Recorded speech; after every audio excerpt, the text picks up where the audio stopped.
Mivavaka fiamenana, vavaka fiamenana. Fanarana arahanao eto amin'ny andramaka izao sy ny ankilajeo. Isaky ny alatsinainy hatramin'ny zoma amin'ny 5 sasany alina ora eo. Mivavaka fiamenana.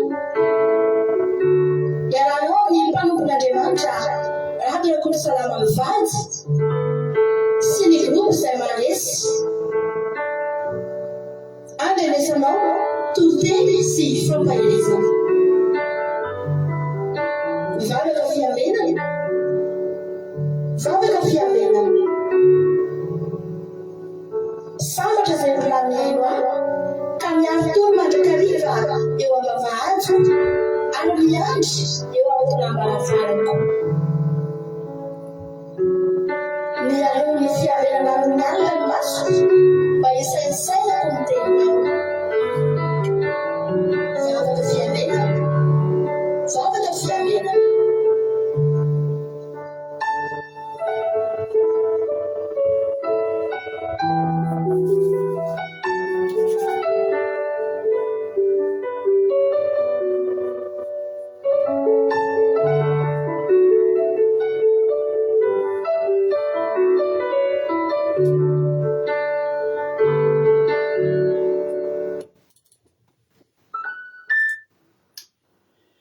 Alleluia, amin'ny fifaliana lehibe indray ary lasana mpamalalana no ionontsika amin'izao fotoanana izao.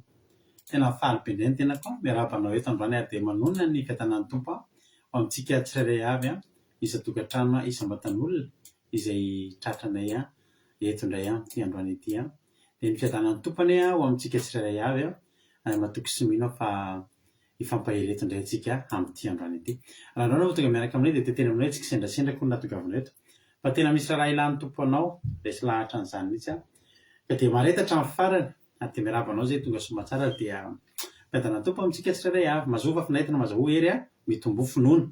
Mialohan'ny zavatra rehetra aloha mandrapiditry ny sasany ho avy eo dia andao antsika ametraka ty fotoana ty ampiratann'Andriamanitra ka andao ampanosihana vavintsika Angely Pagesse hivavaka ametraka amin'ny fotoana ampiratann'Andriamanitra. Raha vavy Pagesse hanao ny fitenenana. Tahiany Jesosy pasteur, nanome fitenenana dia tahiany Jesosy tsika rehetra izay manaraka izao fandaharana izao. Vavaka ao amin'ny famboana amin'ny fotoana isika.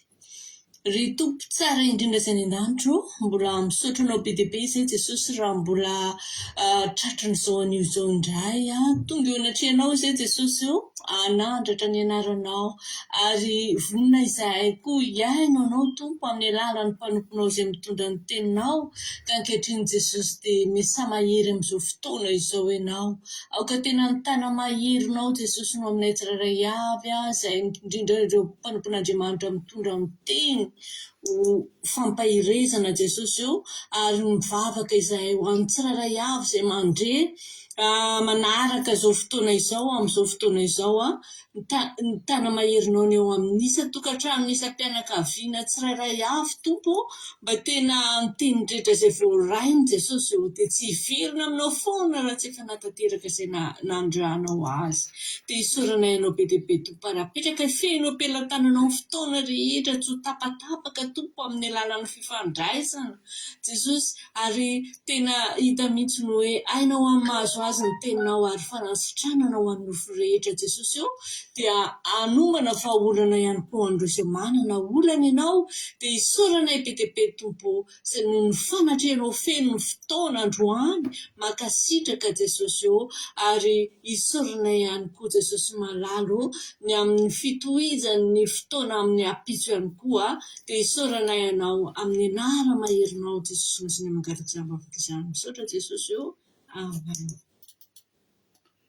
Alleluia, mankasitraka indrindra anao rahavavy Pagesse tamin'ny tenin'Andriamanitra izay nentinao ary Jesosy any amaly fitianao ary tombositra sy fahasoavana hatrany dia tahin'ny Tompo hatrany.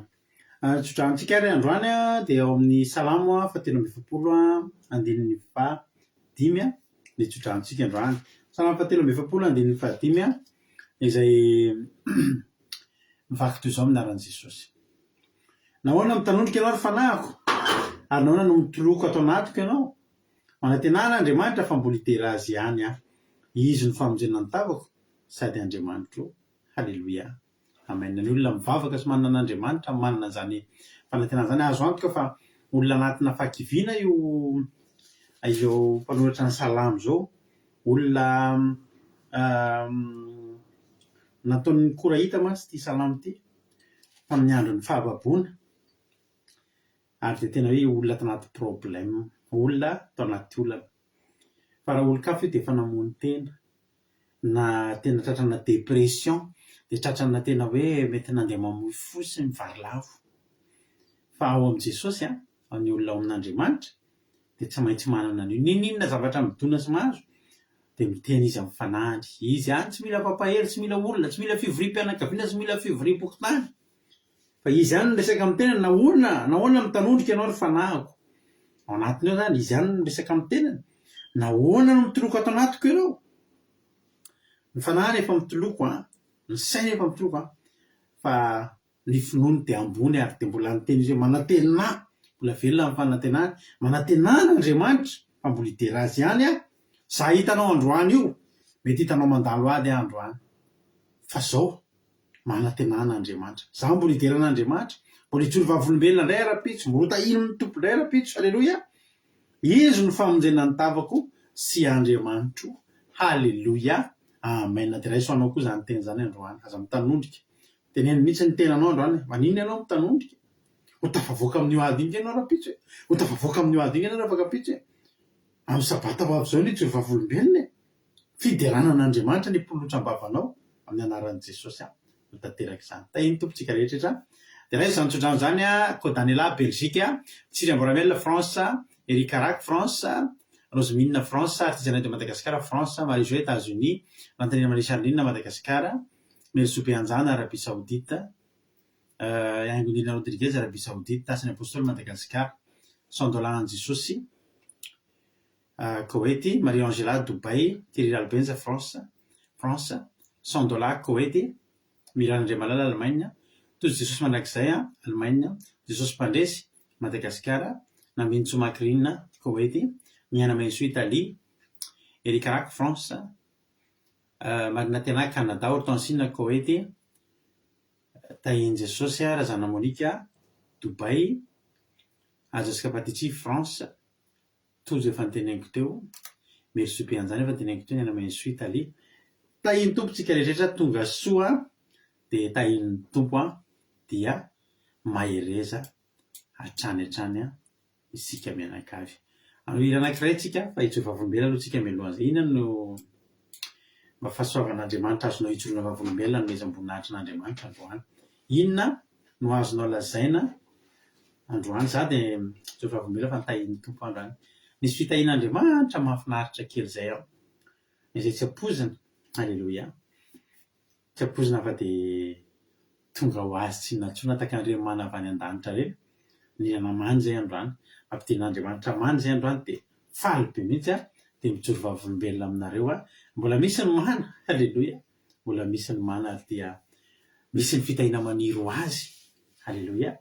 Takany tamin'ny andron'ny zanak'Israely de zany nijoroko vavolombelona aminareo androany hoe velona io Andriamanitsika io ary manakaripasoavana sy fitahina io ary tsy misy tadiavantsika Andriamanitra hafa ankoatran'io fa mahavitatsika ny Andriamanitsika.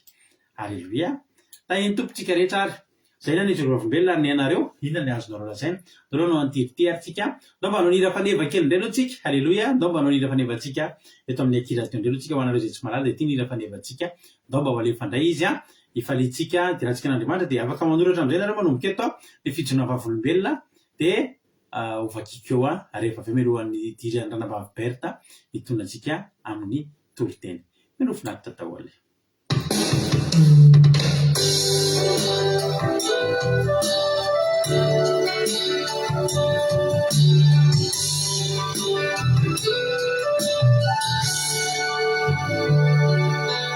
Fatikuni tariano falai masino isai tariano yani numarina saya di sirula chani sai kyunuisi fatini fahaiza tu sini eri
Alleloia.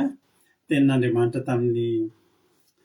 tamin'ny Gideona zany teny zany hoe mandehana amin'izao herinao zao. Halleloia. Dia zay ny teny fanevantsika. Tsika tsy miandry zavatra be dia be, tsika tsy miandry inona be dia be mampiratana antsika, fa zao hery ananantsika zao nentsika mandeha dia zay fahalalantsika zay men'Andriamanitra tsika zay no nentsika mitory dia mandroso tsikelikely eo tsika. Halleloia. Mahafinaritra ny verset iny satria mahatonga anao hanana toky hoe tsy tsiritra ny hafa sanatriana hoe andeha anenjika ny hafa na andeha akabahana lavitra be sy ny sisa voanasan'Andriamanitra fa zay ampiratana anao dia afaka andehananao. Zao fandarantsika zao dia niainga tamina fananana telefônina fotsiny. Halleloia. Telefônina ray. Halleloia. Telefônina ray dia niainga tsika tsy niandry zavatra be dia be. Zao tsika voninahitra no rehefa mampiasa fitaovana maromaro kely tsika. Halleloia. nandrozy teo tolohan'Andriamanitra saina io dia mandehana amin'izao herinao zao fa iny amonjenao ny Israely amin'ny tanany Midiana. Halleloia. Iny tompo ary tsika rehetra. Tonga $60 Koweït, Ikotanela Belzika, kadaka malala France, tonga soa efa tonga androany kadaka vao tonga somatsarina tokantrano taokana ny mariazy natrehany taty amintsika tamin'ny alahady. Ajaska Patitsia France, artisan eto Madagasikara, France, Marie-Jo États-Unis, Marie-Gilda Koweït, Razanazo Sylvie Koweït, Itoto Noeline France, Someva France. Alléluia. Oko tanela hoe misaotra ny Jesosy malala raha mbola nomeny tombon'andro fahavelomana sy ny hery isan'andro fa tsara ny tompo dia voninahitra ho azy reriany. Alléluia. Amen. Asan'ny apôstôly Madagasikara tonga soa. Ho marina tena isaon'Andriamanitra nanome tombon'andro fahasalamana sy nanome any zavatra rehetra nilaiko. Alléluia. Amen. Friza zanamiadana tonga soa ianao dia falibe zay mandray anao dia sady falibe koa za raha hoe fantatra hoe aiza ny toerana misy anao fa afaka miarahaba anao indray mbola tonga eto anao raha pitsy. Halleluia. Hoe erika draiko Jesosy fa nisy zavatra tena nampitaitana be zay mary fa rehefa nivavaka dia niravina ihany dia saoraka ihany koa Jesosy fa mbola nomeny tombon'andro rehetra tanjaka sy fahasalamana zay menakavy kely tsy nahare loza. Halleluia. Amen. Halleluia. Orozy minahy voninahitra n'Andriamanitra misaotra an'i Jesosy tamin'ny zavatra rehetra nataony. Halleluia. Tsara Jesosy. $100. Halleluia. Draiko Jesosy fa nilamina tsara androany nomeny Jesosy fiadanana. Tsara Jesosy. Raha nosy olga Koweït tonga soa. Hoy kataka hoe misaotra an'Andriamanitra fa tonga somatsara ato an-trano rehefa avy namonjy mariazy. Lamina tsara ny dia na nandrosina ny verina misaotra Jesosy malala. Alléluia. Amen. Hoy kadaka. Alléluia. Hoy lina hoe artisan eto Madagasikara hoe Alléluia. Misaotra an'Andriamanitra lehibe fa omaly mba nivoaka niaraka tamin'ny zanako efatra menadany alavolo kely ny androany lamina ny tontolo andro tontolo andro ilay menakavy kely vita avokoa izay tokony natao dia tafahoana somatsara ato an-trano indray izay dia raina Jesosy fa dia voninahitra ho azy rery. Amen. Halleluia. Lovely tina fiadanana Jesosy amintsika rehetra tonga soa lovely. Hoy Jesosy mpandresy hoe dia raina Jesosy tamin'ny fiarovany sy ny fahasoavany izay arotsany tamin'ny menakavy kely meny fahasalamana ary narovana tamin'ny ratsy rehetra dia isaorako Jesosy mitany asan'ny tanako sy ny asan'ny vadiko sy ny voninahitra ho an'i Jesosy reriany. Hoy mila napafy mihaja. Hoy miely sobe anjany hoe misaotra Jesosy mbola nomenao tombon'andro androany feno fiarovana vita tsara ny asako. Amen. Tsara Jesosy. $100 mahafantatra ny frizaka izy. Alléluia. Aiza misy anazy io $100. Alléluia. Tatsika hoy tojo maromaro ny tojo ato. Alléluia. Reto efatra eto fizavavombelonako androany 24 décembre.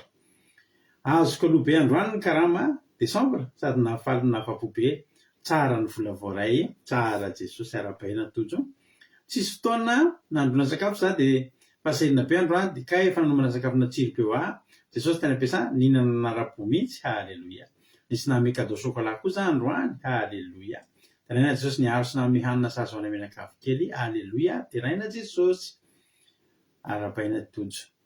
Iamako hoe tonga soa Roberta hoe misaotra an'Andriamanitra tsara fitantanana ny tontolo andro ary velonaina ny menakavy dia raiko Jesosy Jesosy malala. Alléluia. Amen. Hoy ny Charline hoe raiko Jesosy malala fanatratra ty vavaka fimenana ty za zao alina any alina rehefa tsy afaka nanaraka andro maromaro no problème orana isan'andro marika foana ny andro. Alléluia. Mahereza neny mahereza fantatra ny zavatra atrehanareo any fa tena hoe mampahiranareo hatrany hatrany ny fanamasina mbola hitahiry anareo foana dia hanokatra lalana foana fa antsika mifampahery eto. Alléluia. Mahereza ny Charline sy nareo rehetra ny Madagasikara tsy akanavaka.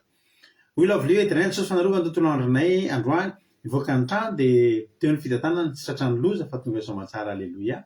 Tsara Jesosy. Alléluia. Hoy Angelina Rodriguez hoe Alléluia. Tena Jesosy fa sitrana somatsara za sy ny zanako dia misaotra ny Jesosy ihany koa fa ny zanako lahy nahazo fanomezana be dia be tany takan'ny mpiasatra anay nefa izy manao stage tao amin'ilay orinasa dia nampitoviana tamin'ny mpiasa rehetra tao ny zavatra azony tsara be kosa zany. Halleloia. Any feny riveste hony friza zanamiadana any feny riveste zany ianao zao manaraka anay io fa lehibe zay maheno an'izany friza de tongava sofoana raha mampalenao ny androany. Hoy soa me ve tena Jesosy malala mbola vita somatana toloandro mbola nazo fahasalamana trano tsy nay vaovao ratsy tonga eto tsika menakavy tsara ianao Jehova tompony sabata. Halleloia. Amen. Io felana rakoto misaotra ny tompo noho ny hery sy ny tanjakameny anay azany ny dera sy ny haja. Tonga soa felana rakoto tonga soa koa hoe manambotsoa honena mainso direct Jesosy fa totosa somatsara ny tontolo andro kanoaly tsara ny tompo. Halleloia. Voninahitra ho azy irery ihany. Amen. Io koa Angelina Diamant fefa mifo. Halleloia. Tariny tompo isika rehetra zay ary noela ndao tsika to diditra amin'ny toriteny ary tsika zay mety ny ranabavitsika Berta ampandrosika avy hatrany ary Berta de rehefa tonga eto vita ny toriteny de miverinetiny tena ko mamelabelatra ny toriteny mamelabelatra ny tenin'Andriamanitra. Halleloia. Thank Jesosy ary ranabavy Berta anao ny fitenenana ny tokony ho azontsika mankasitrika pastera nanome fitenenana tainy Jesosy ianary menakavy sy atsika rehetra tonga manatrika amin'ny alalan'izao fotoam-bavaka vavaka fiambenana izao. Resiko fahasoavana ho ary avana malala ny zaranten'Andriamanitra ho fampaherezantsika rehetra ary misaotra an'Andriamanitra koa mbola afaka manao zao ten'Andriamanitra ny amin'ity faran'ny taona 2025 diavintsika ary efa hifarana izao. Alleluia. Ny ten'Andriamanitra iarahantsika ifampaherezana androany riavana dia ho hitantsika ao anatin'ny bokin'ny Joshua. Joshua toko 10 resintsika mamaky amin'ny andininy 5 miafara amin'ny andininy 10. Bokin'ny Joshua toko 10 resintsika mamaky amin'ny andininy 5 miafara amin'ny andininy 10 iarantsika ifampahery. Fa mbola azontsika atao ndraiky no manohy mamaky any amin'ny andininy ambanimbany any mbola be debe ny tokony ho azontsika ifampaherezana fa foezintsika izy ary pastera koa mbola melabelatra bebe kokoa ny amin'ny fahazahoantsika lalina momba ny ten'Andriamanitra. Alleluia. Ny sora mandreo ambony. Ny nandresen'i Israely ny mpanjaka 5 lahy sy nazahoany any Kanana atsimo rehetra. Vaky teny amin'ny anaran'i Jesosy. Dia niangona ireo mpanjaka 5 tamin'ny Amorita, ireo dia ny mpanjakan'i Jerusalema, ny mpanjakan'i Hebrona, ny mpanjakan'i Jermota, ny mpanjakan'i Lakis, ary ny mpanjakan'i Eglona. Ka niakatra izy sy ny miaramila rehetra ary nitoby tandrifin'ny Gebiona ka namely azy. Ary ny mponina tao Gebiona dia nanira-kolona ho amin'ny Jesosy tao antobiny tany Gilgala hanao hoe, aza mampaketraka ny tananao tsy hamonjy ny mpanomponao. Miakarafaingana ho aty aminay ary vonjeo sy ampio izahay. Fa miangona hamely anay ny mpanjaka rehetra amin'ny Amorita izay monina any amin'ny tany havoana.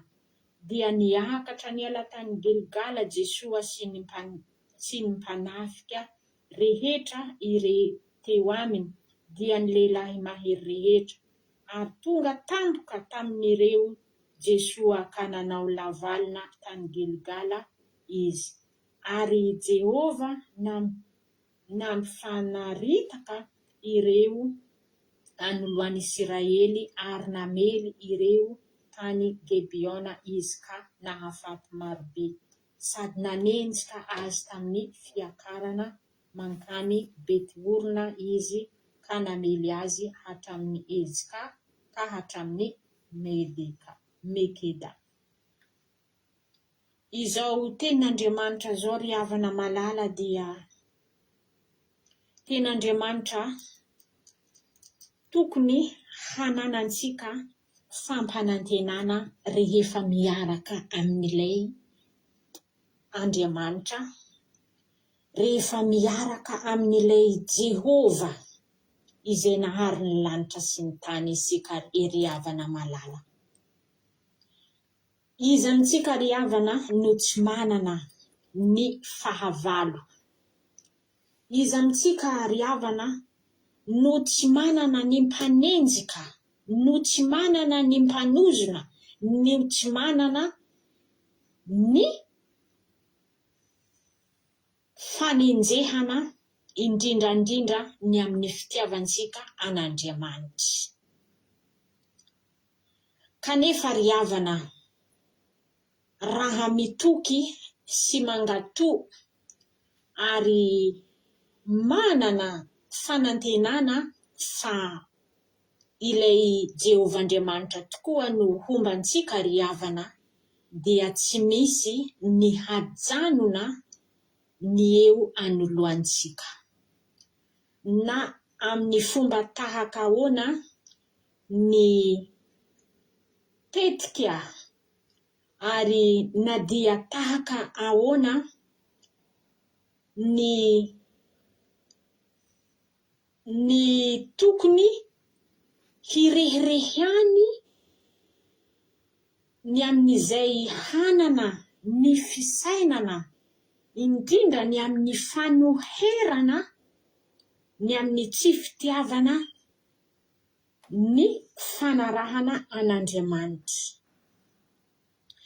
Indrindrandrindra ry havana, ho tahaka ny amin'ireto taranak'Isiraely izay tena efa niaiky tanaradian'Andriamanitra, efa miaiky tankatoan'Andriamanitra. Kanefa ry havana, maro de maro ny mpanjaka izay hitady hamely izy ireo, maro de maro ry havana ny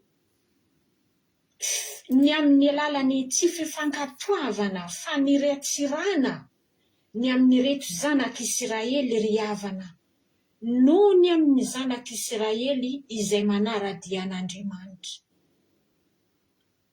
Dia maro ny mpanenjiky, maro ny mikasa, te handrodana, te hamotika ary te handrava ny amin'ny alalany tsy finoana, tsy fifankatoavana, indrindrandrindra te hitarika ny amin'ny alalany fandravonana ny amin'ny fanarahan-dia an'Andriamanitra, ny amin'ny alalan'ireto toe-tsain'ireto mpanjaka izay tian'izy ireo hiantefa ny amin'ireto zanak'Isiraely.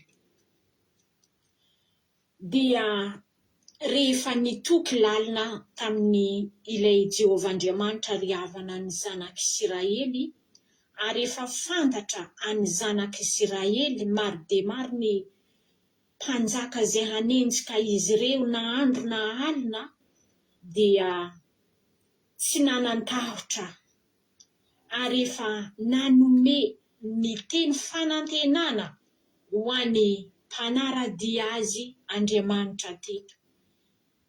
Noho ny amin'ireo zanak'Isiraely dia efa nomena fampanantenana fa ninona ary na dia avy amin'ny toerana avo indrindra aza, ny toerana misy ny amin'ireto mpanjaka ireto izay kasa te handeha hamely ny amin'ny zanak'Isiraely ry havana, dia efa feno fahatokiana fa momba izy ireo foana ilay Andriamanitra, momba izy ireo foana ny fanahin'Andriamanitra, ahafahan'izy ireo miaro ny amin'ny tenany tsirairay avy.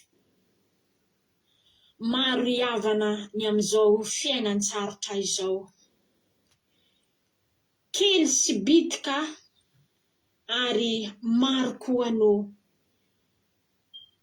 atao ny zavatra izay tokony tsy hananana ny fahamarinana ny amin'izay ny amin'ny olon-tsotra, na amin'ny tsy amin'ny olon-tsotra fanony amin'ny andraikitra isahan'ny olona ry havana, ny olona izay tsy matahotra an'Andriamanitra, dia lasa manaonao foana mitsangy ny amin'ny alalan'ny zavatra izay andidiany eo amin'ny toerana maha olon-tsotra ny amin'ny olombelona.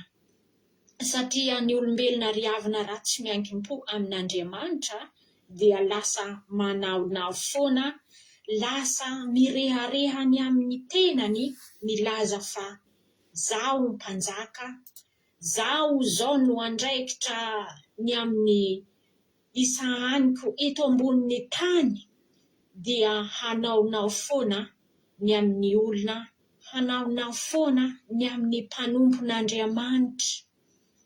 Kanefa ry havana, tadidio ary ampahereziko anao androany. Raha mitoky amin'Andriamanitra ry havana, nao avo tahaka manahoana aza, ny amin'ny fahavalo, ny amin'ny fisainana, ny amin'ny teti-dratsy hamelezana ho antsika, ho an'ny mpanompon'Andriamanitra, indrindrandrindra ry havana, dia manana fahatokiana, manana fanantenana, manana faharetana, ary manana finoana ry havana fa tsy maintsy hiarovana-Andriamanitra, tsy maintsy ho tonga tampoka hamely ny fahavalontsika ilay Jehovah Andriamanitra raha efa hitany fa mitoky aminy isika ry havana malala. Nakasika ry havana izao tenin'Andriamanitra izao, satria tena niantefa teo amin'ny fiainana, ny amin'ny fiarahamonina, ny amin'ny olom-pantatra izao zavatra izay miseho izao.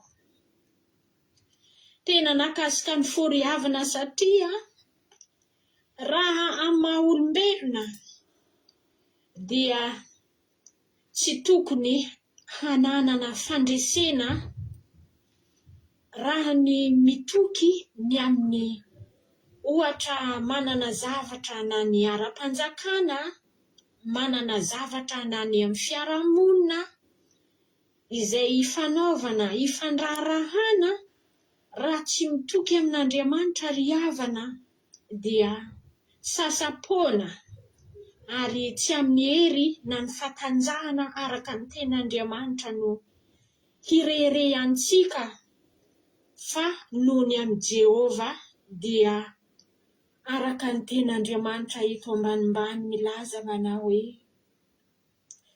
na ny fahavalo tahaka ahoana ry havana, dia rehefa Jehova no hiasa dia hifanaritaka, handravona ny amin'ny izay eo anoloana, ny tsy fahombiazana eo anoloana, ny herin'Andriamanitra raha mitoky eo aminy isika ry havana malala. Tsy fantako ry havana ino ny zavatra izay mianjady eo amin'ny fiainanao amin'izao fotoana izao. Ny aretina ve, ny tsy fisiana ve, ny ady maro isan-karazany ve, tsy fantako ry havana. Dia miteny amintsika ny ten'Andriamanitra manao hoe izay rehetra eo anoloanao, ninona ny fahavalo izay eo anoloanao, dia hifanaritaka izany. Hasehon'Andriamanitra amin'ny fotoana tsy ampoizina ry havana ny fandresena ho anao. Hasehon'Andriamanitra tamin'ny alalany fahatokinao an'Andriamanitra ry havana dia hirodana, hiravana, ary tena ho maro koa ny hianjady, hipotraka, ohatrany tsy nisy fahavalo teo anoloanao satria noho ny herin'Andriamanitra, noho ny fanarahana an'Andriamanitra dia manjavona ny eo anoloanao, ninona ny fanjakana, ninona ny toejava-misy ny amin'ny zavatra izay ilalaovana ry havana endro eo anatrehan'Andriamanitra fa hisanaritaka izany. Hirava izany noho ny anaran'i Jesosy ry havana fa matokia ihany, manana faharetana ihany, mitokia amin'ilay Andriamanitra ihany fa ho azona ny fandresena hanjavona tsy hoe ho anoloanao ny amin'izay rehetra andidinao momba ny adinao fa harodana hifanaritaka izany rehetra izany noho ny amin'ny anaran'i Jesosy. Amen. Dia manana faherezana hatrany ry havana, manana fahatokiana fa miaraka amina foana le Jehovahandriamanitra na alina na amin'ny antoandro.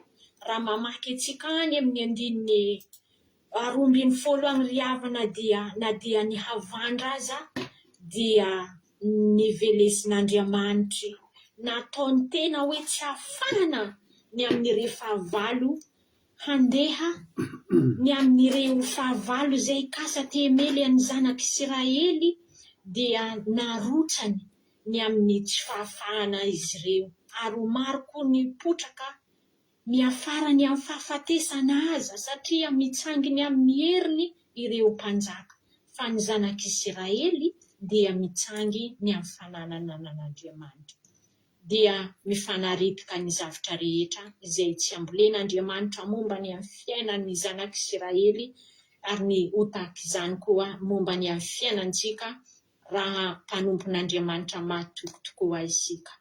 Izay no ten'Andriamanitra nampahery nafahako narotsaka tamintsika tandroany dia ho an'Andriamanitra ny voninahitry. Mankasitraka antsika rehetra. Aleluia. Amen. Aleluia. Mahafinaritra be ny toroteny Berta. Misaotra indrindra fa Jehovahandriamanitra ny hamary fitianao dia mitombotra sy fahasoavana hatrany fa mampahery, tena mampahery ty verseny fidinao androany ty. Aleluia. Izay anisan'ny zavatra ngeza be malaza ny ten'Andriamanitra fa mbola tsy nisy hatramin'izao ny zavatra nitranga tamin'ity Josoa 10 ty. Ny zavatra spesiala be mihitsy ny nitranga tamin'ity. Zao aloha ny zavatra nitranga nefa kitsika hatramin'ny voalohany le toroteny le ten'Andriamanitra azahoantsika tsara ny ady ny fandehan'ny ady. Misaotra betsaka Zokoberta dia Jesosy hamary fitianao mitombotra sy fahasoavana hatrany. Aleluia. Ny Solomany dia nandresen'ny Israely ny mpanjaka 10,000. Hainao zany hoe mpanjaka 10,000 ohatrany hoe Madagasikara zany hiady amin'ny États-Unis, hiady amin'ny Russia, hiady amin'ny Allemagne, hiady amin'ny France, hiady amin'ny Japon miaraka.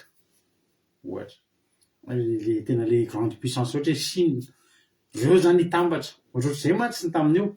Israely dia firenena kely, fanjakana kely. Dia ataontsika ohatrany hoe Madagasikara dia hiady amin'izy, hiady amin'ny États-Unis, hiady amin'ny Chine, hiady amin'ny Grande-Bretagne, hiady amin'ny France, hiady amin'ny Japon na Allemagne. Zay zavatra mitranga io. Ary rehefa reny Adonizedeka mpanjakan'ny Josia fa afaky Josoa aika noravany dia ny Solomany aloha nandraisan'ny Israely mpanjaka 10,000 sy nahazoany any Kanana atsimo rehetra. Ny tany Kanana dia ny faritra atsimo no anisan'ny sarotra azo indrindra satria betsaka ny aro sy ny fahavalo an'izany tanàna izany. Vakiko any ten'Andriamanitra ary rehefa reny Adonizedeka mpanjakan'i Jerosalema fa afaky Josoa aika noravany fa araka izay nataony tamin'ny Jeriko sy ny mpanjaka no nataony tamin'ny Ai sy ny mpanjaka dia nanao fihavanana tamin'ny Israely ny mponina tany Gibeona ka tomoetra eo aminy. Raiki tahotra indrindra izy satria tanàna lehibe i Gibeona tahaka ny anankiray amin'ny tanàna misy andriana sady lehibe nohay dia nahery ny lehilahy rehetra teo. Dia nanirakolona Adonizedeka mpanjakan'i Jerosalema ho any amin'ny Oam mpanjakan'i Hebrona sy Piram mpanjakan'i Jarmota sy Jafi mpanjakan'i Lakisy ary Debira mpanjakan'i Eglona. Kana hoe miakara ty amiko ka manapia amezantsika ny Gibeona efa nanao fihavanana tamin'i Josoa sy ny zanak'Israely izy. Teto aloha zany dia zao ny zavatra nitranga. Ny mponina tao Gibeona dia ngeza sady maro be be miaramila no tena tanàna ngeza be dia feno miaramila, zany hoe tena azonazany hoe firenena matanjaka i Gibeona. Fa zao no ny fahitany nataon'ny Israely nalaza mihitsy any Israely tamany hoe ravany Jeriko nrodana amin'ny mandany Jeriko dia potika ihany koa ilay fanjakana kely indrindra atao hoe Ai dia tonga dia fetsifetsy ny Gibeonita, fetsifetsy ny mponina atao Gibeona dia alohan'ny zareo tsy niady satria fantany ireto zanak'Israely reto, manomboka fantany fa tsy misy mahajanona eo alohan'ny zanak'Israely na fanjakana ngeza tahaka ny Jeriko na fanjakana kely sy fetsifetsy tahaka ny Ai. Alleloia. Voalohany indrindra Jehovah Andriamanitra ankerafina rehefa mampandresy antsika, Jehovah Andriamanitra rehefa mampandresy antsika tahaka ny nampandreseny an'i Davida. Davida niady tamin'ny liona sy ny bera, reny resiny daholo aloha. Dia aveo niady tamin'ny Goliata dia resiny koa reny. Dia aveo niady tamin'ny miaramila ny Saoly dia resiny koa reny. Dia niady tamin'ny miaramila ny firenena Filistina sy ny Amalekita, resiny daholo reny. Inona ny lesona? Jehovah Andriamanitra zany rehefa mampandresy anao amin'ny fahavalo anankiray na kely iny na be, ny manaraka eo na kely na be, dia resinao koa. Raha mbola, zany resahako tamin'ny olona resika tamiko hariva teo, tsika inge raha havana raha mbola miaraka amin'ny Jehovah Andriamanitra zany dia maresy foana. Tsy mila manontany koa hoe kely sa ngeza rehefa havalo ao, fa mandroso foana ny ataontsika. Ngeza sa kely ny sakanao aloha ao, mandroso foana ny ataontsika. Alleloia. Satria Jehovah rehefa nomba antsika dia momba antsika mandrakizay. Alleloia. Dia nanao fetsifetsy ilay mponina tao Gibeona. Dia zao no nataony, alao mifandamina, alao miaraka. Ngahy heverinao fa adala ny Amerikanina mifikitra amin'ny Israelianina. Ngahy heverinao fa tsy misaina ny Amerikanina, tsy mety misaraka amin'ny tafik'Israely ireo na dia manao misy tsy mety ataony azy. Fantany fa omban'Andriamanitra ireo. Fantatrareo ve aloha hoe eto amin'izao tontolo izao ny Israelianina no manjaka eto. Ny Israelianina no matanjaka indrindra erak'izao tontolo izao. Misy an'zareo daholo rehefa mety zavatra ambonimbony stratégique, resaka zavatra tena ngeza be dia misy. Ny tompon'ny banky maneran-tany matanjaka be reny Jiosy, ny tompon'ireo mpanao resaka fiadiana mahery ireo ke Jiosy, ny mpanao an'ireo tompon'ireo resaka fisakafoanatsika rehetrarehetra vidanan'izao tontolo izao sakafo sy mikirakira resaka sakafon'izao tontolo izao Jiosy. Manaovanareo setra fa avy amina fianakaviana Jiosy daholo. Ny tompon'ny petrolina nge avy amin'ny fianakaviana Jiosy nge tena mifehan'ireo. Alleloia. Matanjaka nge ny Jiosy, matanjaka nge ny taranak'Israely. Ka ny Gibeonita dia nanino? Ny Gibeonita dia tena fetsy ry zareo hoe alao tsy miady amin'ireo. Alleloia. Fa alao minamana amin'ireo. Alleloia. Dia ny namana ry zareo dia tsy nyvonondry Josoara teo satria mpinamana e. Alleloia. Fa ity le mpanjakan'ny Jerosalema ity nandeha naka mpanjaka efatra namana izy dia hoe alao ampitomboina nery atambatra nery dia andao vonoina ry Josoa. Fa raha izao no mitoy dia lasany daholo sika mianakavy. Andiny fa dimy dia niangona ireo mpanjaka dimy lahy, dimy tamin'ny Amorita, dimy mpanjakan'ny Jerosalema, mpanjakan'ny Hebrona, mpanjakan'ny Jarmota, mpanjakan'ny Lakisa ary mpanjakan'ny Egilona. Dia niakatra izy sy miaramila andretra ka nitompo tandrifin'ny Gibeona ka namely azy. Vonoan-jareo ny mpon'ny Gibeona aloha sy nanaiky namana amin'ny zanak'Israely. Dia nazy tena siny. Ary ny mponina tao Gibeona dia nanirakolona ho any amin'ny Josoa teo atobon'ny Gilgalana hoe aza mampiketraka ny tananao tsy hamonjy ny mpanomponao, miakara faingana ho aty aminay ary vonjeo sy apo izay fa miangona amely anay ny mpanjaka rehetra amin'ny Amorita izay monina any amin'ny tany avoana. Dia niakatra niala tao Gilgala Josoa sy ny mpanafika rehetra aminy dia nialahy mahery rehetra. Ianao ny ahitana fa omban'Andriamanitra ianao. nahitana fahomban'Andriamanitra sy miara-mandeha amin'Andriamanitra ary tena hoe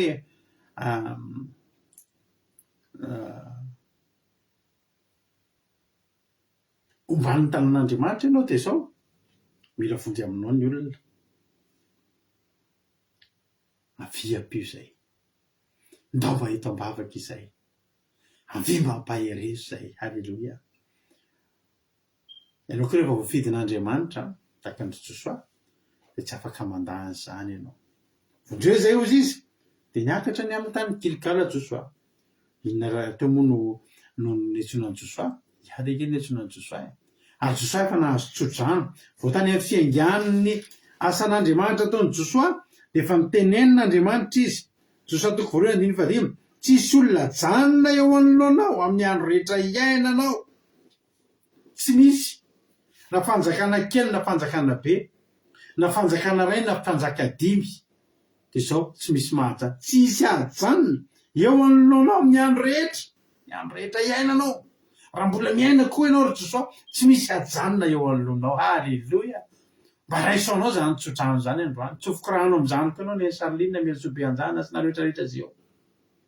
Ainkolina Rodrigue tsisy ajanona eo anoloanao amin'ny andro rehetra iainanao. Raha mbola problème zany rehefa na vita vaksiny amin'izany tsika, raha mbola sakana zany rehefa nahita an'izany karazany be dia be tsika.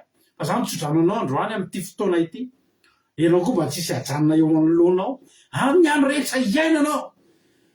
I Josoa nahazo tso-drano tahaka ny nombako amin'ny Mosesy nombako anao koa.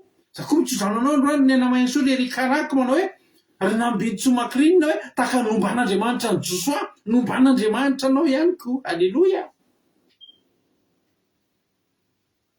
Tonga dia niainga Josoa satria maninona tonga dia niainga Josoa tadidiny zany tso-drano zany. Halleloia. Tadidiny zany. Raisin'ny Lina zany androany dia raisin'ny Toto zany dia raisin'ny Miria zany. Halleloia. Halleloia. Raisin'ny Hortensine zany androany, raisin'ny Berthe zany androany. Ny mahatonga ny Josoa tsy nisalasala dia le tso-drano tany amin'ny voalohany. Le tso-drano tany amin'ny voalohany. Josoa zany tsy zany ny problème, izy tsy nanontany kory. Hozy izy le olona ary mipona tao Gibeona dia naniraka tamin'ny Josoa hoe antomby aza mampikeraka ny taninao tsy hamonjy ny mpanomponao miakara faingana dio aminay vonjeo pio zay fa miangona melanay mpanjaka rehetra amin'ny Amorita zay monina any amin'ny tany. I Josoa tsy nanontany. Isa daholo tsara aloha e. Izavy i mpanjakany Amorita, mpanjakany Hebrona, mpanjakany Jerusalema, mpanjakany Jarmota, mpanjakany Lakisy, mpanjakany Eglona. Izy tsy tsara hily zany. Tsotra ny tso-drano azony. Mandray amin'izany koa Frizara zanamiadana zanamiadana Frija asan'ny apôstôly kadraisonareo zany Yamary $100. Halleloia. Ranosôly ka. Amen. Josoa tsy mila manontany. Ny Josoa efa voarainy ny tso-drano. Tsisy ajanona eo anoloanao. Niza na firy na manahoana na avaiza. Vita vaksiny tsika raha problème Frija. Halleloia. Tonga dia miainga izy. Ny olo mahositra tsy manontany ny fahavazany hoe firinao izany ao fa miainga ny ataony. Rehefa tsony andao vonjeo zay dia miainga izy amonjy. Halleloia. Ary izy koa niainga miaraka amin'ny lehilahy mahery. Ny olona ny mpanafika rehetra teo aminy netiny daholo. Ary hoy Jehovah tamin'i Josoa navozina ny tso-drano.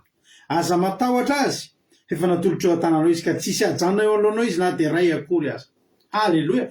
Hozy Jehovah tamin'i Josoa aza matahotra azy fa efa natolotra eo an-tananao. Hitanao miaraka amin'ny Jehovah manatanteraka sisa miainan'le izy sisa ny ataonao fa io efa vita. Efa voasoritra. Efa natolotra zany efa natolotra omaly fakomaly mbola tsy tonga teo reo dia efa natolotra ho anao nge reo e. Halleloia. Ny antsika ho miaraka amin'ny Jehovah ny problème mbola tsy tonga ao amintsika fa ny vahaolana efa niainga meloha. Halleloia.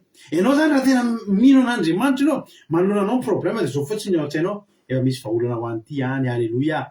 Miandro ny fidonany asisa. Halleloia. Misy fotoana tsy haiko nareo mba mitratra an'izany. Za matetika be mihitsy manao misy problème eo anao tsy hitako izay atao amin'ilay izy.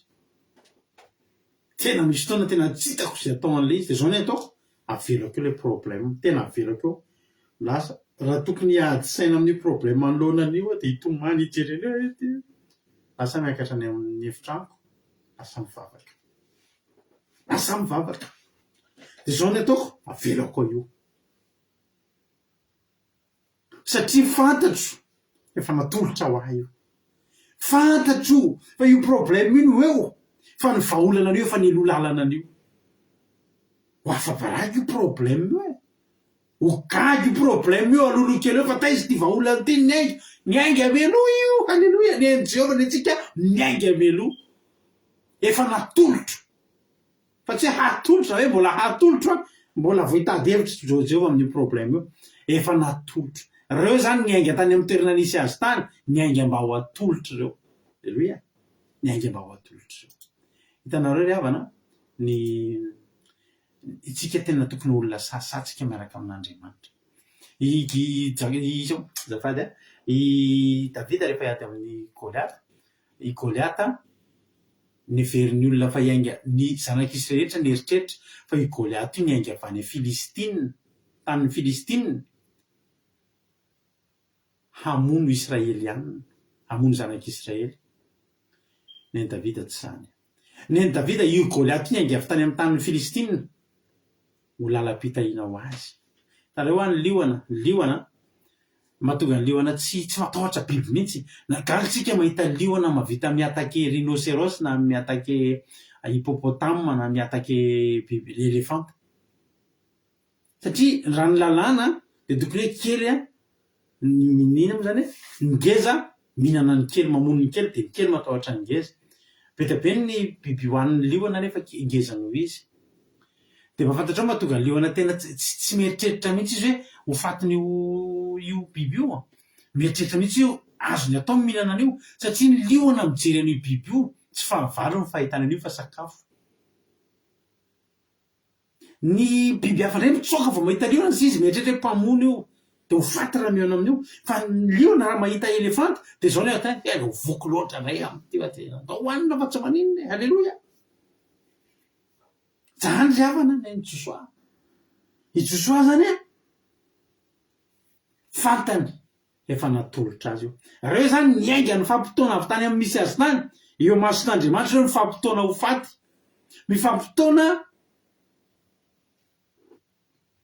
ho vonoana fa tsy mifampitoana hamono reo masy Josoa efa natolotro eo an-tananao reo ka tsisy ajanony oloanao izy na de ray akory azy satria fantatra Jehovah dimony eo tsy tian'Andriamanitra ikorombaka zany Josoa mahita hoe ary anankidimoka fanjakana dimoka mpanjaka dimoka misy fotoana tsika ohatry zany raha mbola problème kelikely dia milamintsika fa ino ay anankidimy to de Jehovah nafiry aza manisa azy fa tsisy mijanona aminao reo na ray akory na mbola zato ary eo na ray azy tsy tokony misy tapajanony eo aminao ary tonga tampoka tamin'ireo zato Josoa fa nanao lavalina avy tany Gilgala izy ny olona variana matory Josoa manao lavalina zany dia zao tsy natory mifoazy ianao mangala avance amin'ny mangala ianao tena ina moa zany avantage manoloana ny fahavalonao eritreretanao fa tsika zao mety misy olona eto manana problème amin'olona manana fahavalo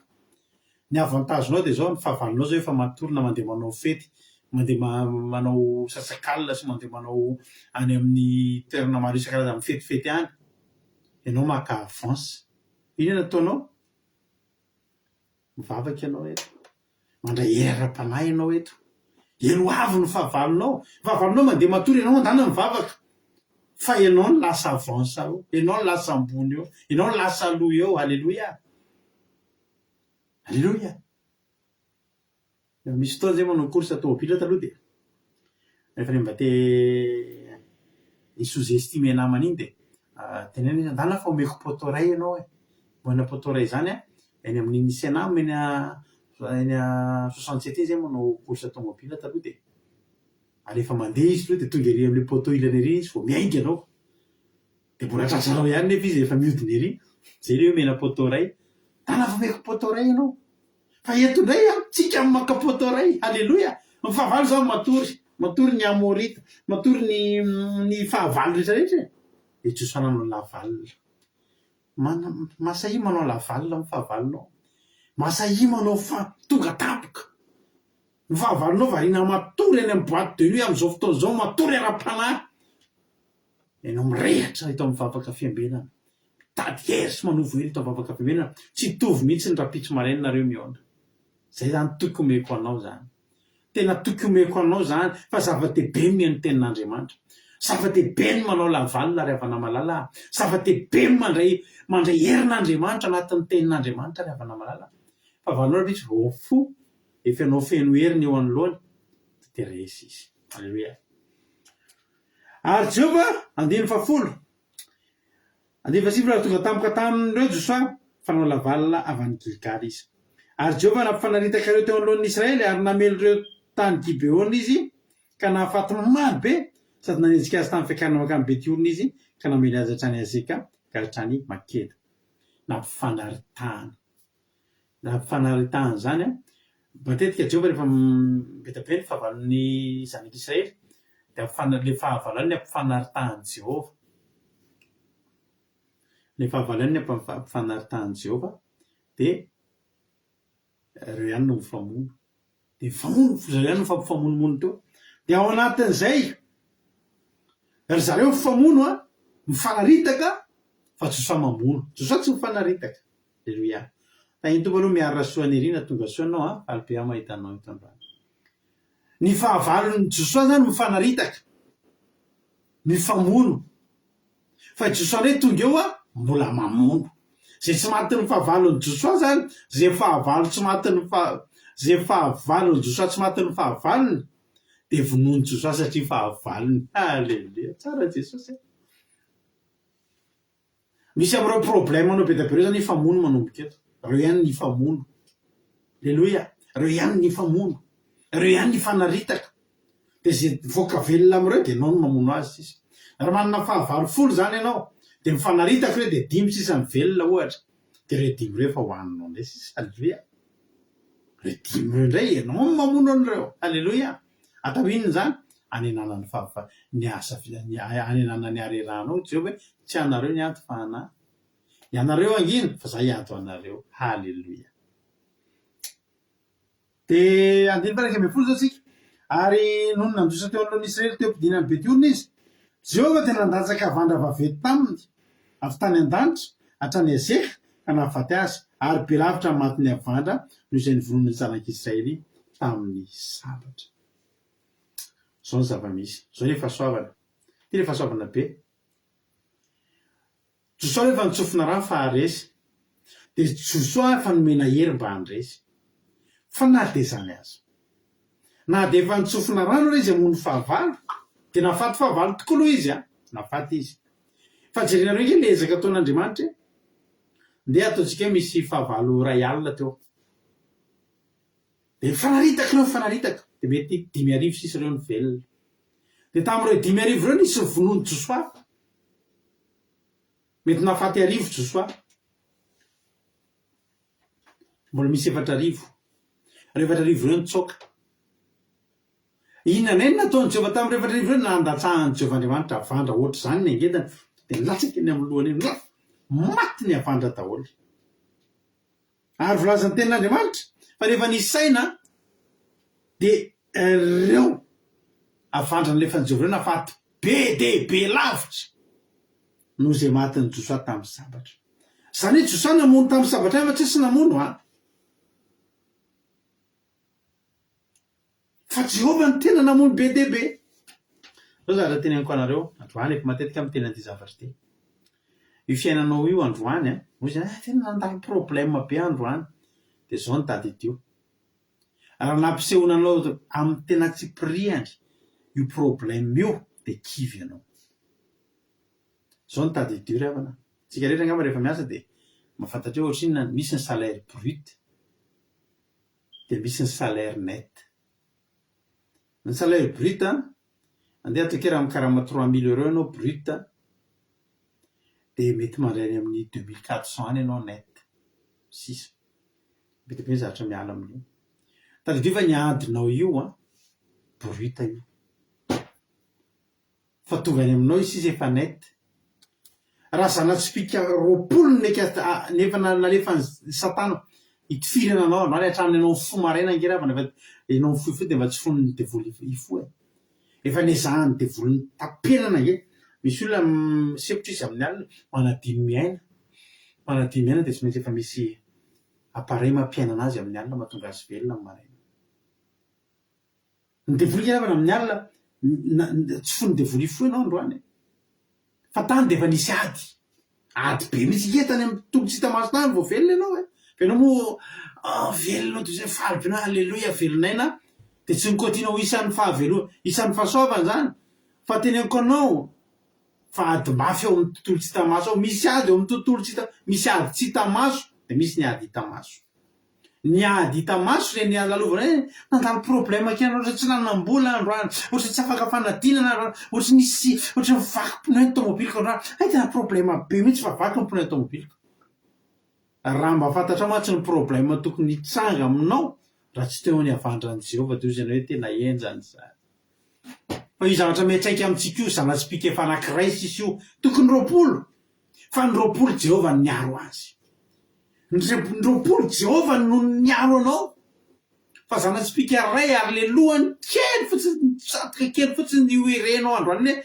tsy narariny problème be tsy zay menakavy androany tsy nanana ohatry ny tena iny kely efa naity efa kely iny fa raha navelan'i Jehova niatra taminao daholo hatramin'ny maraina de gambe anao namoy fo androany tena tsy datiko tsony ty fiainana ty fa beloatra zany problème zany ny zavatra tiana tongavana eto de zao any amin'ny tontolo tsy hita masotsika any mamony favaly Jehova za zao androany raha nandeha nivoaka de mety tiny ny devoly mihitsy zao sa tena ivadibadika amin'ny tomobile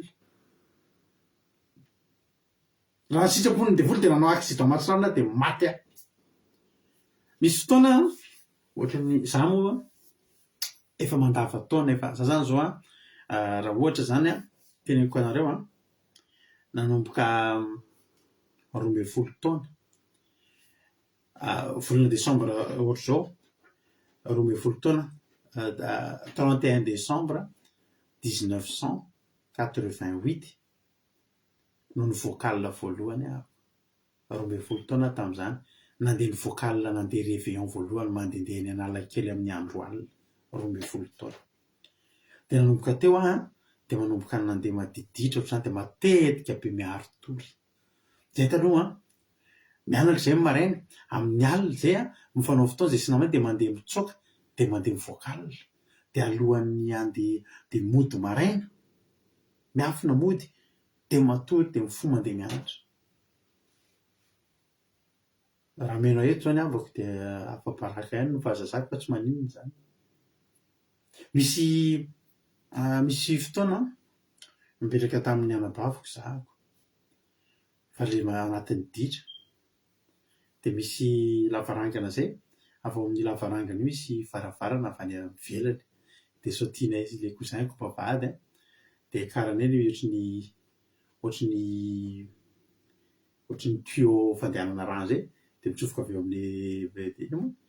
amin'ny lavarangana kely de voneny le varavarana kely zay fivoahana tsy de matetika de misisika avy ao de lasa eo ambony fandriana de mandany olona de ohatrany efa avy natao zay amin'ny efa avy nandaniny alina tena nanina tena Analakely teny ina moa tiaka tongavana tam'izay nanomboka tam'izany zany tsy ampy torimaso de nitoy tam'zahako fa le bebe de mandeha boîte de nuit za mandeha boîte de nuit za tsy mahita tory raha eo ambony fandriana fa mandeha boîte de nuit za mivoaka anaty boîte de nuit any za mandia any ivelany any de rehefa mody any amin'ny 4 maraina amin'ny 10 maraina vao mahita tory fa raha matory de tena reky mihitsy misy fanahy mampifoana de tsy mahazo aina ohatrany ny enjakety tsy mahazo aina ohatrany ny hafahafa zany eo ambony fandriana raha vao tafody aloha de lasa misolakanjo de gaga mamay oaiza andeha kely ve ty mivoaka amin'ny 12 alina ohatrany andeha amin'ny safy fa tsy mahazo aina raha tsy mandeha makao amin'le boîte eo Antaninarenina hoe kavoly io ny tiako lazainareo de zao za zany efa ela be mihitsy tsy ampy torimaso tam'za naditra any anaty boîte de nuit rehefa nivavaka de zao hitanareo zao any amin'ny amroa folo alina any amin'ny matory faravalohany amin'ny ray ndikan'izany tsy ampitoromaso mandavataona tena tsy ampitoromaso mandavataona zahako sy le premier ministre britanika taloha tady itovy izy matory adiny telo isan'andro ny amy oatra kelin'izany de tena teatory be foana arako de tamin'ny latsinainy nandeha avy nandeha no karakara ny malaziny tsika latsinainy nandeha andeha aka olona any amin'ny aéroport fa tena tsy takatry ny saiko za fitiavan'Andriamanitra na mandeha satria tsy maintsy manenjika an'le ora tongavan'le olo le zaza lalana lavitra lalana adiny-droa mahery adiny-droa sasany teatory aho fa tena ny amin'ny autorité fa tena mivily makaty ho azy zany teatory tampoka tonga de ohatry misy jiro mitaratara manantiny ny ray tegondra vily tampoka ny tomobily tena reko mihitsy fanamasina ny miaro anahy ary tsy indray mandeha tsy indrosa fa matetika zany tiako tenenanao zany de zao any amin'ny tontolo tsy hita maso any ady raha mitininy de volefa misy de volome mitaitainy manana io tankely tsisy tonga de aksita matsy de maty io tsisy fandaran'izany tsony tsisy fampahirezan'izany tsony ozy ny anjelany lanitra tsy misy an'izany fa velona io arovana io alleloia any amin'ny tontolo tsy hita masotsika misy ny ady nareo fantatran'izany nanao lekely hoe daka tsy hita maso taloha fa feno daka tsy hita maso ataon'Andriamanitra ny fahavalontsika any zay zany tsara fantatritsika zany hoe isika io zany ady kely ny lalovantsika ady kely ny lalovantsika fa ngeza indrindra amin'ny adytsika fa vitain'i Jehova daholo io zany tonga de avandra be dehibe mihitsy de voalazany tenin'Andriamanitra fa nahafaty be lavitra ny matin'ny avandra noho izay nivonon'ny zanak'Israely tamin'ny sabatra namony ihany ny zanak'Israely ohatry ny avelan'i Jehova ohatrany tamin'ny andron'ny Rota ihany i Rota ngery avana rehefa fantatry Boaza hoe mitsindroka salim-bary izy de tenen'ny Boaza ny mpiasany asivo latsaka ho tsindroany de valy ry Rota nitsindroka an'le salim-bary de nahazo be dehibe de ohatrany hoe mba fetsifetsy ery hoe tena nety ny tsenandroany tsenitsena ny nety fa nampahetezina ho an'ny Rota mihitsy nasiana latsaka mihitsy mba ho tsindroany zay kely izy de reo le maty ny zanak'Israely io zao de olona tsy nanohatra tsoko rehefa momena vonona fotsiny tsisa mba mangatanao ndray Jehova mba ataovy ohatr'izany amin'ny fahavaloko mamony fotsiny fahavaloko tsy manohatra tsy matohatra tsony fa mamony sisa be dehibe ny nataon'i Jehova maty noho ny avandra ary tsy vitan'izany nge toizantsika kely le tenin'Andriamanitra andiny faharoambe folo ary tamin'izany Josoa de niteny tamin'i Jehova tamin'ny andro naloran'i Jehova ny Amorita teo anoloan'ny zanak'izy ka nanao tamasiny zanak'izy hoe ry masoandro mitsanony eo ambonin'ny Gibeona ary no kosa ry volana any andohasahany Ailo de nijanona masoandro nijanona koa ny volana mandra-pamaly ny olona ny fahavalony tsy avoasoratra ao anatin'ny bokin'ny Jasara va izany halleloia de nijanona teo avoan'ny lanitra masoandro ka tsy nandroso iletika tokony ho indray andro maninjitra ary tsy nisy andro tahaka izany na tany alohany na tany arinany izay nianon'ny Jehova ny feon'ny olona fa Jehova niady an'i Israely ary Josoa sy ny Israely rehetra de miverina tany Etoby any Giligala io le zavatra tsy mbola nisy hatramin'izay ka hatramin'izao tsy mbola nisy satria maninona nijanona amin'ny masoandro midika le nijanona amin'ny masoandro nididiny Josoa mijanona eto ny masoandro de mijanona ny volana ny masoandro sy ny volana mantsy tsy mifandimby tonga de rehefa ikatony atory ny masoandro de tonga ny volana de matory ny volana miposaka ny masoandro mba tonga ny fiainantsika ninny zany mba tonga ny fiainantsika zanak'olombelona lazava foana zany zao revana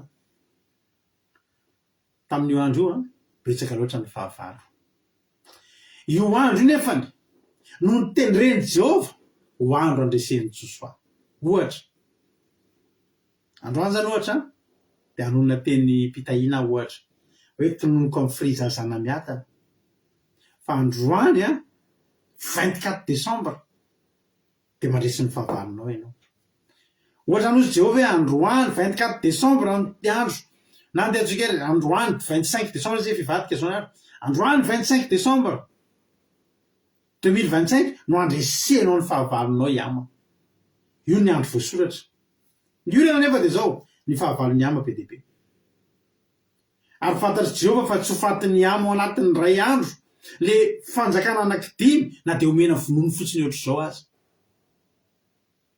zao nataon'i Jehova ny be dia be reo vonoko amin'ny avandra reo ambony sisa mbola mitsotsoka reo satria tiako andresy josoa satria tiako josoa androany iverina ody dia hiteny manao hoe androany 25 décembre apodika dao ny fahavaliko dia zao no nataon'i Jehova aleo izy Jehova tsy ajanoko ny andro ajanoko ny lera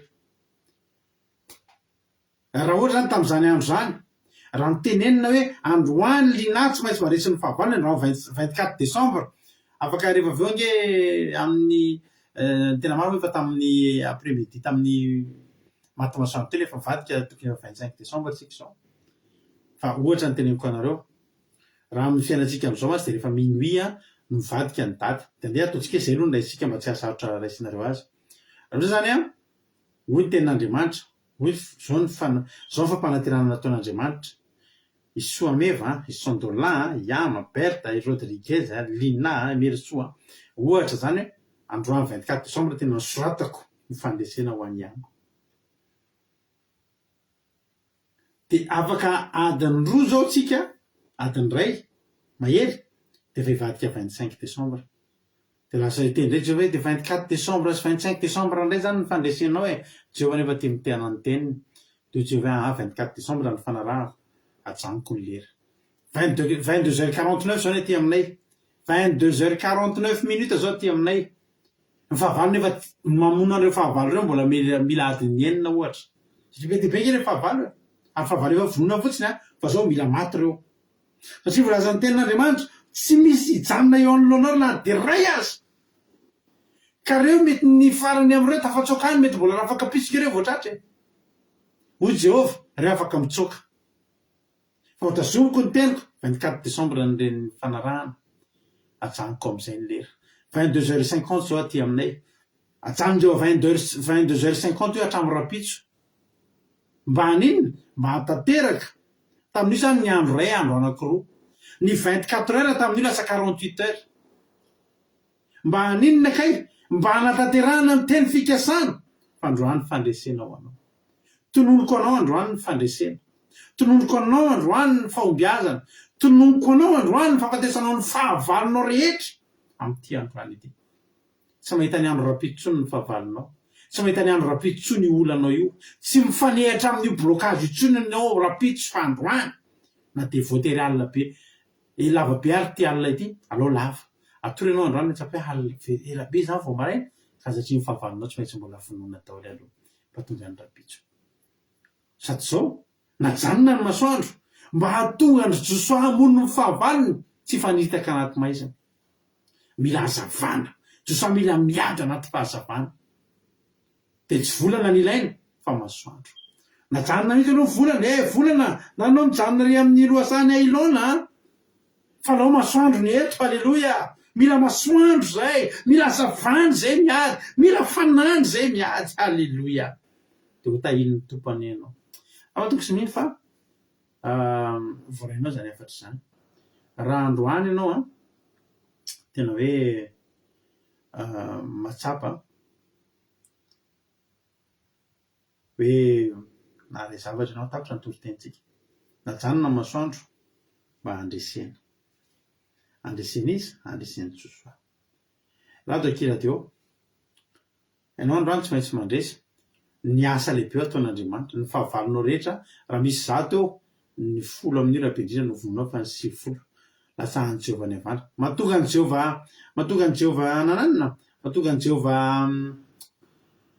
nampiasa volana sy masoandro mavarina ny mahatonga ny Jehova nampiasa volana masoandro dia zao tian'Andriamanitra ho tsapan'ny olona tian'Andriamanitra ho tsapantsika fa raha mbola sabatra sy lefona ny asa teo dia mbola asa tanan'olombelona ozy ny olona hoy Jehova ty aminahy tsy misy sabatra sy lefona fa ny azy ananako ny ampiasaiko za manana vandra za manana masoandro tsy misy manana akse amin'izany tsy misy manana fahefana amin'izany fa za manana an'izany ozy Jehova ny atonga dia vandra ny atonga dia masoandro ny ajana dia atsapanao fa Jehova no mombanao Jehova ny asa ho anao zay ny toro-tenitsika androany mahiresa tahiny tompo mino fa voarainao ny afatra andohantsika hiditra amin'ny fizarana fahatsapana amin'izao fotoana izao raha do akiradio izy ary ny zara fahatsapana voalohany dia ho tahin'ny tompo ane zay zara fahatsapana eo Jesosy ane momba antsika tsirairay avy afaka miantsonareo iza no izara ny fahatsapana.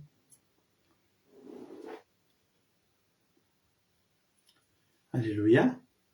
Fa marina tiana zany dia tena rapida mihitsy amin'ity fizarana fahatsapana tena to tafiditra kely tafiditra aingana be foana ny appelany a. Raha ohatra ary a efa ao ary marina tiana dia atao menazy fitenenana inona ny azonao ambara inona ny azonao lazaina marina tiana.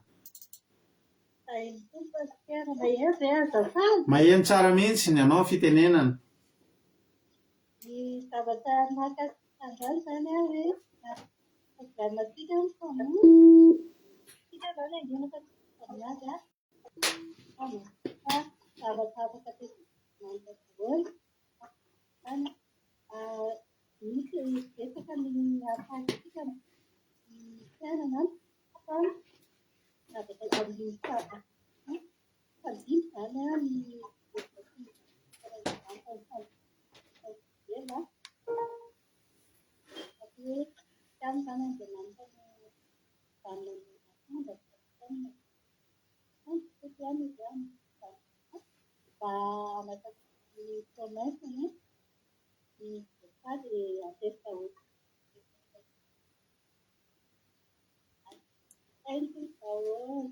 Tainy tompo daholo somary ambany be mihitsy ilay feonao a, tena ambany dia ambany dia ambany fa ny ataontsika raha ohatra angamba ny mety a raha afaka ataonao clip vocal vetivety mandrapizarany hafan'ny fizarana fahatsapana. Alefaso clip vocal dia alefaso amiko nge alefaso WhatsApp dia alefako velona kareo fa satria tsisy eny mihitsy ilay izy teo marina tena raha tsy manahirana anao satria fantatro fa mamy be ilay fizarana fahatsapana nefa ambany mihitsy ny feonao taty. Mety ve? Tahiny tompo mahery eza, tahiny Jesosy saotra indrindra. Tapiditra olona hafa manaraka indray ary tsika iza indray ary ny olona manaraka mizara fahatsapana manaraka ao a. Ndao ary a ampandroso olona hafa indray ary tsika. Alleloia. Mbaloha asiana sary.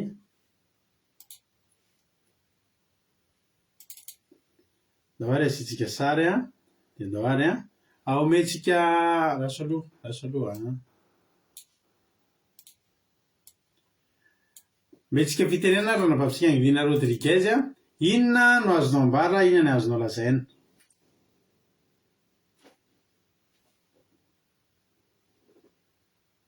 Mahebe Angelina Rodriguez azafady.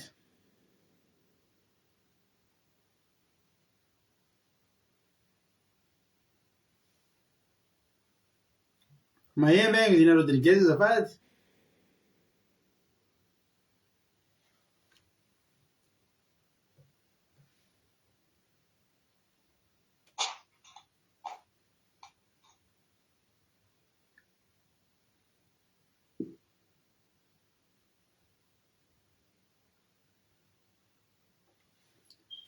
Mahembe Angelina Rodriguez azafady. Tainy Jesosy pastera maheno za pastera. Ao ary mitenena renao azafady. Ia, mankasitraka indrindra na amin'ny fitenenana dia manao fiadanana Jesosy amintsika rehetra dia mankasitraka anareo menatako tamin'ny tenin'Andriamanitra. Ny zavatra tena nakasika be na dia hoe isika tokony hoe tsy mila antany hoe ngeza ve sa kely ny fahavalo fa mila miroso foana. Dia faharoa ilay hoe tokony olona sasasika rehefa miaraka amin'Andriamanitra. Dia ny fahatelo farany hoe mahasahy manao lavalina amin'ny fahavalo fa ny fahavalo matory fa tsika manao lavalina dia tsika mifoha miaraka amin'ny tsika efa sady feno hery dia tena mandresa ny fahavalontsika. Dia zava-dehibe ny fanaovana lavalina tahaka ny zavatra ataontsika izao zany dia manovy hery tsika fa fahavalontsika izao matory fa tsika manovy hery. Dia izay ny tena nakasika be na pastera mankasitraka indrindra tainy Jesosy. Amen. Alleloia. Tahiny Jesosy a ranabavy Angelina Rodriguez a dia Jehovah-Andriamanitra ny ombanao a dia mahereza hatrany amin'ny asan'ny tompo. Alleloia.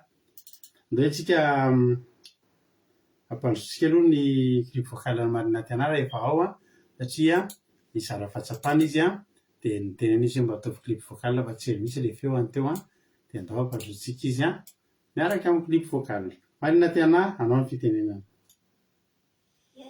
pasteur makasitraka ny zavatra manamarika andany zany a dia tena hoe ny problèmantsika zany a nataon'Andriamanitra famono a tsika rehefa misy ataka na fahavalo a dia mila mivavaka tsika hiatriana azy dia nanamarika anao faharoa hoe misy fitaovana ataon'Andriamanitra zany a itenenany hoe izy mihitsy miadira ao amin'ny atsika dia navanga sy ny masoandro fa teto tena hoe nanamarika indrindra zany hoe najanony mihitsy ny masoandro ny masoandro a mba hanatanteran'Andriamanitra ny promesany andreseny fa dia vaingany andesahotsika rehetrarehetra izay ao anatin'ny ady a sy natrika ady a dia nangeza ohatrina ny problèmantsika mila hanatsika mivavaka mila masatsika miatrika ny fahavalo nataka ny fahavalo amin'ny alalan'ny vavaka fainto ny daholo dia masoa daholo mahery izay miakasy Andriamanitra izahantsika rehetrarehetra fainto. Alleluia. Nahaino tsara ihany ve nareo a tamin'ilay clip vocal efa nitombotombo efa nile tsaratsara kokosa aloha noho le tamin'ny appel le izy a satria piditra olona hafa manaraka indray ary. Halleluia. Apiditra olona hafa manaraka indray ary sika raha efa indray ary a raha latojo inona indray ary ny azonao ambara androany anao ny fitenenana. Dia tain'i Jesosy daholo tsika rehetra dia misorapetsaka pasteur anao mivononana ny tena nakasika anahy voalohany le hoe le teo amin'ny hoe marika fa tena hoe tahin'Andriamanitra ianao dia milona raha tsy mivona ianao mba mitondra mbavaka azy ohatra hoe le teo amin'ny aza mampiketraka ny tananao tsy hamonjy ny mpanomponao dia eo sosoa zany natony olona anavotra azy dia mahafinaritra zany izay. Dia ny faharoa le hoe rehefa ny olom-bohosotra ihany koa dia tsy mikaonty ny problème sy ny fahavalo aloha fa tonga dia voninandroso izy sy nataon'ny Joshua tonga dia niakatra izy niala tany Gilgal miaraka amin'ny mpanafika rehetra nizaniza nampiripiry ny fahavalo nampanjaka dimy na firy dia sahafoany haleloia. Dia ny tena nakasika anahy koa le hoe Andriamanitra tena miady ho antsika miavandra tsy ny sisa na ny masoandro na ny bolana dia ajanona mba andresentsika. Dia hoe problèmantsika raha hoe tena problème en détail tonga amintsika dia tena kivy atsika mahita anazy be lehibe fa Andriamanitra efa miady any amin'ny tontolo ara-panahy dia ny zavatra miseho amintsika efa zavatra kely sika fa tsy be dehibe intsony dia ataon'Andriamanitra mandresy foana koa antsika dia azo ataony mihitsy ny mampijanona ny bolana sy ny masoandro mba andresentsika amin'iny fotoana mba ho tanteraka ny teny hoe androany ny andretsenao dia tena hoe androany natolotra ao dia tena natolotra ny teo an-tanan'i Joshua dia nahafinaritra le izy hoe ny fahavalo ny fahampotoana fa efa natolotra ao antsika sady ny fahavalo aleluia mampahery na habelim-panantenana dia tain'i Jesosy daholo. Alleluia. Mankasitraka indrindra anao raha latojo tao anatin'izay fizarana fahatsapana mamy be izay dia Andriamanitra manaiky ireo mpahasoavana anie amaly fitianao dia mitombosa sy fahasoavana hatrany nareo firy menada zany nareo teo nizara fahatsapana efatra menada ray roa telo nareo telo menada Jesosy amaly fitia dia mitombositra dia mitombo fahasoavana foana hatrany hatrany mahereza foana amin'ny asan'ny tompo rizy menakavy. Anao hira anankiray tsika taditako ny hira mifanaraka amin'ilay izy dia tiana ataontsika androany dia mira finaritra daholo tsika ny atokantrano any mendrika an'ity amarantsika ny fotoana ity hira ity. Inona ary zany hira zany izay mahay inona ary ny hira ho an'ilay fety fa tokony ho fantatra ireo ilay hira. Alleluia.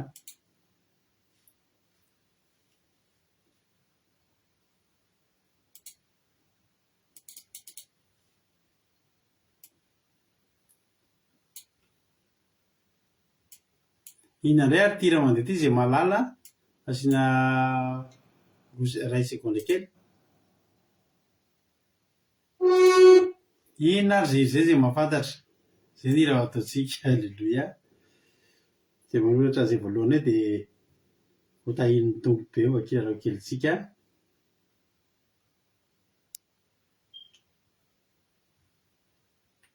Inary zay malala.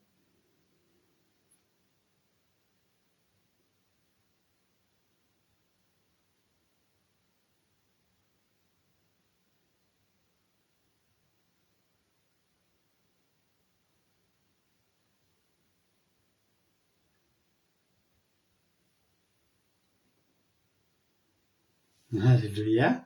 Hainareo rehetrarehetra le izy. To dia hainareo le hira zay ary ny ataontsika dia hivavakantsika aorian'izay mino finaritra daholo. Bravo zay nahafantatra ny hira. This is last choir.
Alleluia. Dia mbola tsy mitsahatra ny misaotra anao zay Jesosy malalany amin'ny fahatotosany fandarina teto androany. Avy aminao zao fahasoavana zao tsy tapaka ny fandarana ary lamina avokoa ny fitaovana tsirairay avy taty atokantrano sy tany ny tokantrano tsirairay avy tato. Misaotra Jesosy misaotra ny dia voninahitra ny eo anao hatramin'izay mandrakizay. Mideranao zay mankalaza ny anaranao masina ary manome voninahitra sy mideranao ny amin'ny fataterahany fotoana ary dia mangataka aminao Jesosy fiaraha azonao atao dia terizo zany teny zany mba tsy ho very aty anatinay tsirairay avy fa taka ny vonafafy amin'ny tanylolaka zay mifononay tsirairay avy reto dia mba haniry avy zato eny arivo sy manam-pataperana ary tsy ho azon'ny valala hoaniny zany, tsy ho azon'ny vorona mpiaza-tsaingy hoany zany fa tena hitondra fiainana mandrakizay ty anatinay ara-paheranay foana amin'ny fotoana rehetra na mbola afaka roviana na roviana mety andalovanay ady dia ho tsarovanay ty fotoana androany ity fa ny Andriamanitray dia mandefa vandra sy manajanona masoandro miado anay. Misaotra Jesosy Halleluia. Amen. Afantsika na vavintsika Erika amin'izao fotoana zao hivavaka ho an'ny firenena. Erika, anao ny fitenenana.